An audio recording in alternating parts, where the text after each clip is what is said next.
ओम नमस्ते जी। आइए आज की चर्चा प्रारंभ करते हैं। स्वस्ति वाचन का 31वां मंत्र, अंतिम मंत्र। ओम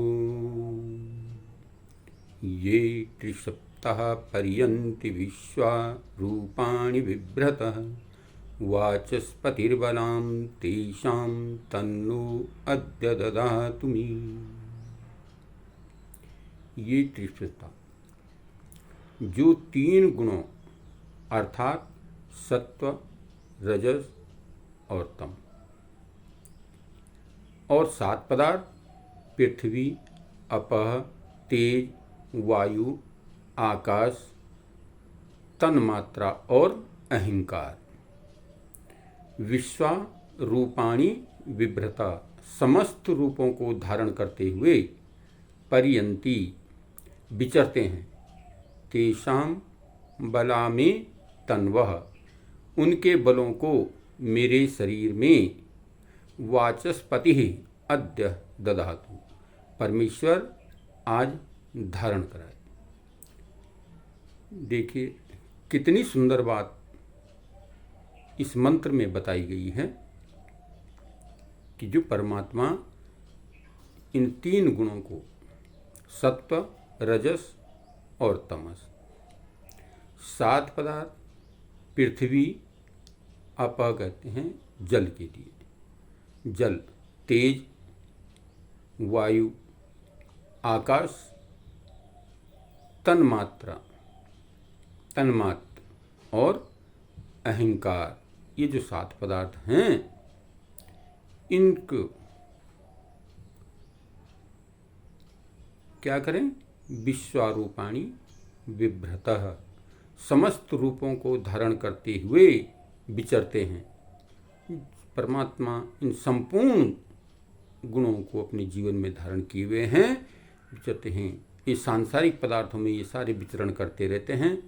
उनके बलों को वो परमात्मा क्या करे? मेरे शरीर में आज अद्य अभी जो है धारण करा दें। वह परमात्मा इन गुणों को हमारे जीवन में धारण करे, यानी सांसारिक पदार्थों से हम ओज, तेज, बल को प्राप्त करें। ये इस मंत्र में चर्चा की गई है कि वो परमात्मा समस्त गुणों का भंडार है। तो क्या करे? हमारे अंदर सत्वगुण, रजगुण, तम गुण, ये जो है इनको और 7 पदार्थों को, जो संसार में ये पदार्थ हैं, सत्व पदार्थ, सत्व, इसको हम जो है अपने जीवन में धारण कर सकें। वो परमात्मा ऐसी व्यवस्था हमारे लिए बनाए, इस प्रकार की व्यवस्था बनाए कि ये हमें धारण होते चले जाएं, इनको हम अपने जीवन में धारण करते चले जाएं। वह परमात्मा इतनी कृपा दृष्टि हमारे ऊपर रखे कि हम इन गुणों को अपने जीवन में धारण कर सकें और इनके बलों से हम बल प्राप्त कर सकें।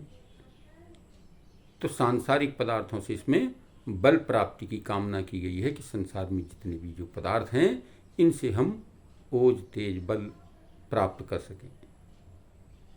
ये खाद्य पदार्थ जितने हैं इनके अंदर ये जो 7 पदार्थ हैं ये सब इसमें विद्यमान हैं। इन्हीं से हमें जो है ओज, तेज, वायु, प्रकाश सब जो है इनसे प्राप्त हो रहा है। तो इनको हम जो है और इनको हम अपने जीवन में धारण करें तथा इनको ठीक रखने के लिए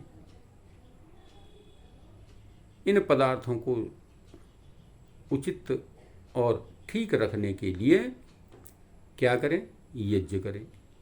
इसलिए यज्ञ के प्रथम ही, यज्ञ प्रारंभ से पूर्व ही महर्षि दयानंद ने बड़ा चिंतन करके, क्योंकि ऋषि जो है विचारक होता है, चिंतक होता है, और उन्होंने चिंतन करके ये मंत्र हमारे सामने प्रस्तुत किए। कहा कि भाई यज्ञ प्रारंभ से पूर्व इन मंत्रों का चयन करें, इन मंत्रों का पाठ करें। तो इनमें सारी प्रार्थनाएं हैं, पृथ्वी से लेकर परमेश्वर पर्यंत सब पदार्थों की प्रार्थना की गई है कि इनको हमारे जीवन में धारण कराएं, हम ओजस्वी तेजस्वी बलवान बने और राष्ट्र की रक्षा में अपने जीवन को समर्पित करें, साथ ही साथ पर्यावरण को शुद्ध रखें। ये सारी चर्चाएं जो है इन मंत्रों में व्यवस्थित हिसाब से ऋषि दयानंद ने रखी हुई हैं कि हम उस परम पिता परमात्मा का चिंतन करते हैं, उसी से ये सारे पदार्थों की कामना करते हैं। हे प्रभु, आप हमारी यज्ञ में प्रतिष्ठित होइए और हमारी यज्ञ को सफल कीजिए। तो आइए आज की चर्चा को यहीं पर विरमित करते हैं। ओम सम।